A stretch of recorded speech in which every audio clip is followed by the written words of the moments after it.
May bagong bukas po na Chibugang pangmagdamagan sa Eastwood sa Libis, Quezon City at tampok doon ang sari-saring local at international cuisine. Maki-food trip tayo kay Mariz Umali.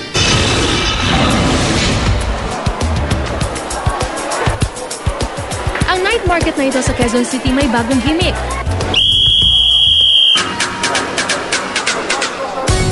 Ang ginagawa namin, para ma-surprise yung mga tao, akala nila walang activity, tapos biglang may maririnig silang kumipito. Pag pito kasabay ng bukas ng ilaw, tapos bukas ng tugtog, opening na siya.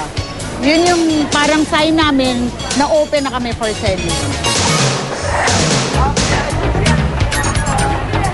Pagkabukas, pwede nang pagpiestahan ang sangkaterbang local at international dishes na nakahain para sa night food trippers.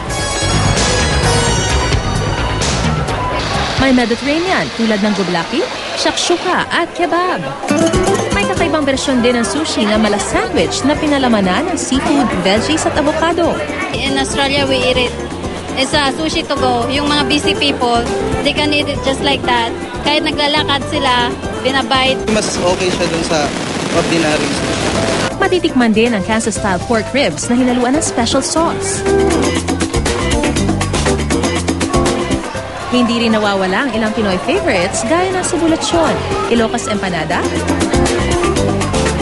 bibingka at puto bumbong, pati ang pamatid uhaw na buko cream.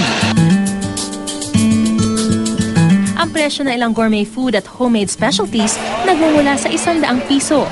Swak sa oras ng call center agents. Kasi pag call center ka, normally ito na yung pinaka-best spot mo to dine instead of fast food. So we prefer eating in these places.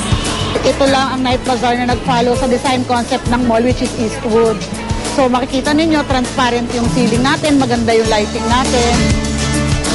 Bukas na The Marketplace mula Lunes hanggang Biyernes mula alas 11:30 ng gabi hanggang alas 9 ng umaga. Mariz Umali, Naktutok, 24 oras.